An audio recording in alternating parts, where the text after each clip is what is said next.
Hi hello నమస్తే, this is Swapnika Valmiki. Welcome to public court news. నిన్న జగన్మోహన్ రెడ్డి కేసీఆర్ని ఎందుకు కలవడానికి వెళ్ళాడు?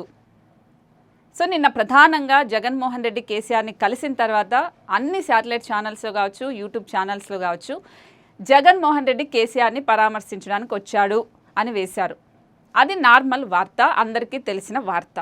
కానీ తాడేపల్లి నుంచి కేవలం కేసీఆర్ని కలవడానికి, అందులోనూ కేసీఆర్ని పరామర్శించడానికి ఇంత దూరం జగన్మోహన్ రెడ్డి వచ్చాడు అంటే చాలా ప్రశ్నలు అనేది రాజకీయ విశ్లేషకులు అనుమానిస్తున్న పరిస్థితి. ఎందుకంటే కేసీఆర్ కాలు జారి కింద పడిపోయి ఆసుపత్రిలో ఉన్నప్పుడు జగన్మోహన్ రెడ్డి రాలేదు, ఆఖరికి ఫోన్ చేసి కూడా తన యోగక్షేమాలు తెలుసుకోలేదు. డిశ్చార్జ్ అయిపోయినప్పుడు కావచ్చు, లేదంటే ఇంటికి వెళ్ళిపోయిన తర్వాత కూడా జగన్మోహన్ రెడ్డి ఫోన్ కూడా చేసిన పరిస్థితి లేదు. సో ఎంతోమంది ప్రముఖులు వచ్చారు, చిరంజీవి, నాగార్జున, రాజకీయానికి సంబంధించిన చంద్రబాబు కావచ్చు, ఇలా ఎంతోమంది వెళ్ళి కలిశారు, మాట్లాడారు. సో ఇదంతా జరిగి నెల రోజులు అయిపోయింది. సో ఇప్పుడు జగన్మోహన్ రెడ్డికి కేసీఆర్ గుర్తొచ్చాడు. కేసీఆర్ని కలవాలని, తనకి ఇలా కాలు జారి కింద పడ్డాడని, యోగక్షేమాలు తెలుసుకోవాలని ఇప్పుడు జగన్మోహన్ రెడ్డికి అనిపించింది అనేది నిజంగానే ఒక హాస్యాస్పదం అనే చెప్పాలి. ఎందుకంటే రాజకీయంగా ఫాలో అయ్యే వాళ్ళు ఎవరైనా కూడా ఈజీగా చెప్పేస్తారు. ఎందుకంటే అసెంబ్లీ ఎన్నికల్లో ఆంధ్రప్రదేశ్కి సంబంధించి ఎలక్షన్లు రాబోతున్నాయి. ఈ తరుణంలోనే కలవబోతున్నాడు, అందుకే కలిశాడు. కేసీఆర్ని రాజకీయ కుట్రకోణంతోనే కలిశాడు అనేది రాజకీయ విశ్లేషకులకి ఈజీగా అర్థమయ్యేపోయే ఒక అంశం. కానీ ప్రజలకి, అలాగే మీడియాకు సంబంధించి ఎవరికైనా కూడా కేవలం నేను కేసీఆర్ని పరామర్శించడానికి వచ్చాను అని మాత్రం చూపించడానికి ప్రయత్నించాడు. కానీ ఇప్పుడు అందరికీ బట్టబయలు అయిపోయింది. అయితే కేవలం కేసీఆర్ని మాత్రమే కలిశాడా అంటే అది కూడా లేదు. సో కేసీఆర్ని పరామర్శించిన తర్వాత తాడేపల్లికి వెళ్ళిపోకుండా మళ్ళీ లోటస్ పాండ్కి వెళ్ళాడు. అక్కడ వాళ్ళ అమ్మ విజయమ్మని కలిశాడు. సో కామన్ అమ్మని కలిశారు, దాంట్లో తప్పేముంది, దాంట్లో వార్త ఏముంది అనేది మీరు అనుకోవచ్చు. కానీ ఇలాంటి టైంలో అక్కడ ఢిల్లీలో షర్మిల కాంగ్రెస్ కండువా కప్పుకుంటూ ఉంటే, ఇక్కడ విజయమ్మ ఒంటరిగా ఉన్నప్పుడు జగన్మోహన్ రెడ్డి, అందులోనూ జగన్కి, విజయమ్మకి, షర్మిలకి వీళ్ళకు మాటలు లేక చాలా ఇయర్స్ అయిపోయింది. సో సడన్గా ఇప్పుడు ఒంటరిగా విజయమ్మని కలవాల్సిన పరిస్థితి ఎందుకు వచ్చింది అనేది కూడా నిజంగా ఆలోచించాల్సిన అవసరం ఉంది. సో అలాగే గతంలో చూడొచ్చు, మనం షర్మిల ఒక నెల కిందట అనుకుంటా తను సజ్జల రామకృష్ణకు సంబంధించి ఒక కౌంటర్ ఇచ్చింది. సో మీరు మళ్ళీ సంబంధం కలుపుకోవాలని అనుకుంటున్నారా? మాకు ఎలాంటి సంబంధం మీతో అవసరం లేదు, ఇది సజ్జలకైనా కావచ్చు, లేదంటే జగన్కైనా కావచ్చు, ఎవరికైనా ఇదే సమాధానము అంటూ ముఖం మీదే చెప్పేసింది. సో అలాగే కేసీఆర్ని విమర్శించిన వాళ్ళని మళ్ళీ మీరు ఎలా స్నేహబంధం అంటారు అంటూ కూడా కౌంటర్ కూడా ఇచ్చింది.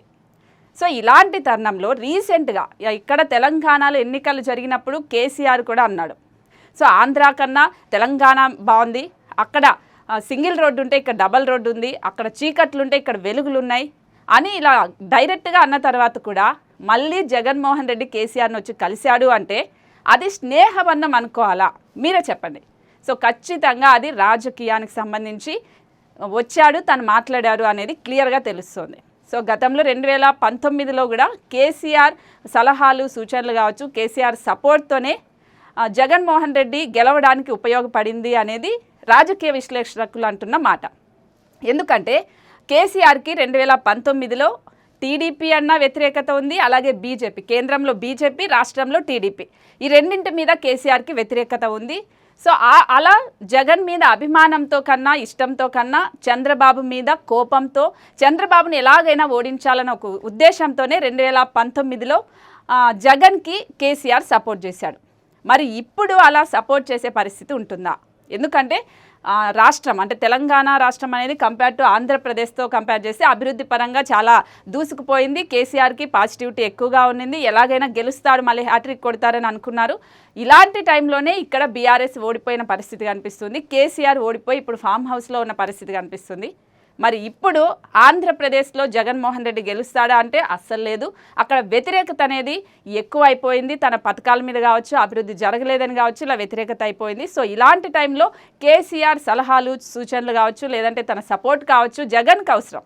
కానీ కేసీఆర్ చేసే పరిస్థితి ఉంటుందా? ఎందుకంటే ఇప్పుడు ఓడిపోయి ఇంట్లో కూర్చున్నప్పుడు తను మళ్ళీ చెప్తే జగన్మోహన్ రెడ్డి వింటే అది ఎవరికి ఉపయోగం? కేసీఆర్కి అయితే ఏం ఉపయోగం ఉండదు. ఒకవేళ గెలిస్తే జగనే గెలుస్తాడు మళ్ళీ తప్ప కేసీఆర్కి ఎలాంటి ఉపయోగం ఉండదు.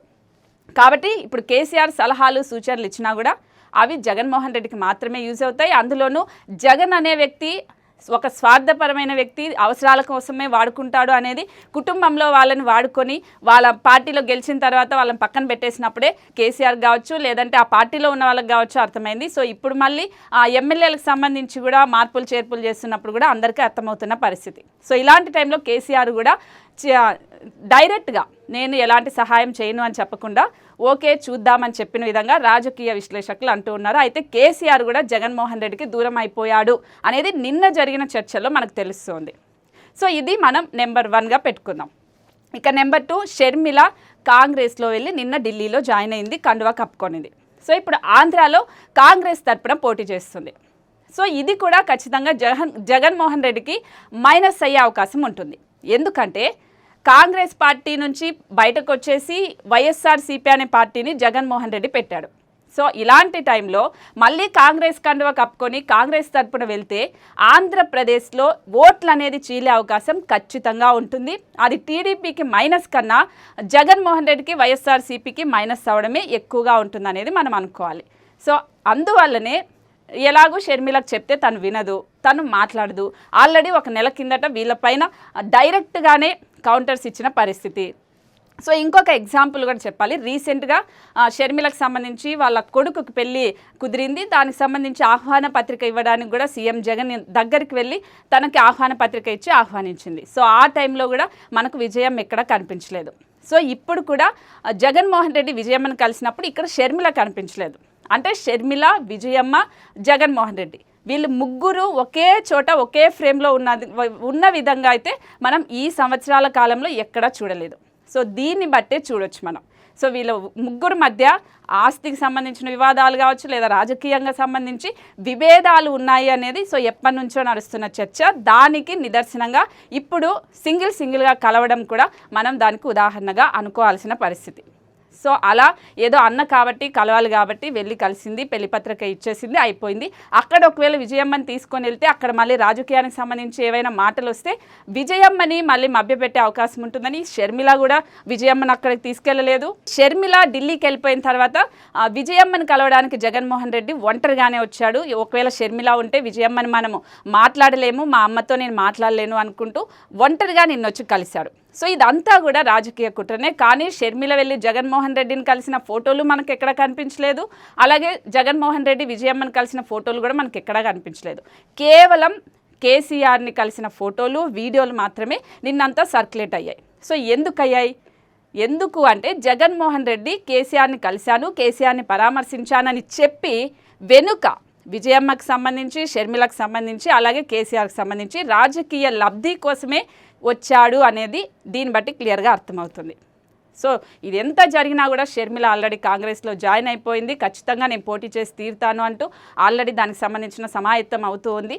ఖచ్చితంగా ఎలాగైనా మరి డైరెక్ట్గా అన్నను ఓడిస్తానని చెప్పదు కాబట్టి ఓడించే ప్రయత్నం చేస్తాను అనే విధంగానే ఆంధ్రాకి వెళ్ళి అక్కడ పోటీ చేస్తున్న పరిస్థితి కనిపిస్తుంది. సో విజయమ్మ ఖచ్చితంగా షర్మిలకే పోటీ చేసే అవకాశం ఉంటుంది. ఎందుకంటే గతంలో కూడా జగన్మోహన్ రెడ్డి కొడుకు కాబట్టి తల్లి ఎప్పుడైనా కడుపులో దాచుకుంటుంది అంటారు. కానీ గత సంవత్సరాలుగా వాళ్ళు మాట్లాడింది లేదు, కలిసింది లేదు కాబట్టి ఖచ్చితంగా కూతురుతోనే ఉంటుంది అనేది రాజకీయ విశ్లేషకులు అభిప్రాయపడుతున్న మాట. సో అలా జగన్మోహన్ రెడ్డి ఒంటరివాడు అయిపోయాడు. సో ఇటుపక్క టీడీపీ కూడా స్ట్రాంగ్ అవుతున్న పరిస్థితి కనిపిస్తుంది. జనసేనతో పొత్తు పెట్టుకుంటున్న పరిస్థితి కనిపిస్తుంది. కేంద్రం నుంచి కూడా జగన్మోహన్ రెడ్డికి ఈసారి ఖచ్చితంగా సపోర్ట్ అయితే రాదనే చెప్పుకోవాలి. ఎందుకంటే జనసేనతో వాళ్ళు పొత్తులో ఉన్నారు కాబట్టి తెలంగాణలో. అలాగే కేసీఆర్ కూడా నేను ససేమిరా నీకు సహాయం చేయలేను అంటూ ఇండైరెక్ట్గా చెప్పేశాడు. వీటన్నింటినీ చూస్తే జగన్మోహన్ రెడ్డి ఖచ్చితంగా 2024లో ఓడిపోవడం ఖాయం అనేది ఖచ్చితంగా తెలుస్తున్న పరిస్థితి. సో ఎక్కడ ఓడిపోతాననే ఇదితోనే ఎమ్మెల్యేల మార్పులు చేశాడు. మళ్ళీ చెల్లిని, అమ్మని వీళ్ళందరినీ కలిసే పరిస్థితి కూడా చేస్తూ ఉన్నాడు. మరి చూద్దాం ఈ రాజకీయ కుట్రకోణం ఎంతవరకు వెళ్తుంది అనేది.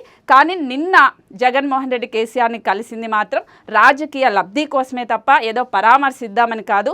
అలా పరామర్శించాలంటే నెల కిందటే వచ్చి పరామర్శించాలి. మరి మీరేమనుకుంటున్నారు? నిన్న జగన్మోహన్ రెడ్డి కేసీఆర్ని కలసడం జస్ట్ ఆరోగ్యానికి సంబంధించి తన యోగక్షేమాలు తెలుసుకోవడానికే వచ్చారా, లేకపోతే రాజకీయ లబ్ధి కోసం వచ్చారా, విజయమ్మని అసలు ఎందుకు కలవాల్సి వచ్చింది, షర్మిలను ఎందుకు దూరం పెట్టాల్సి వచ్చింది, వీటన్నింటి గురించి నేను చెప్పిన విశ్లేషణ విన్న తర్వాత మీకేమనిపిస్తుంది కదా డెఫినెట్లీ వీడియో కింద కామెంట్ చేయండి. సో ఈ వీడియో నచ్చితే లైక్ చేయండి, షేర్ చేయండి.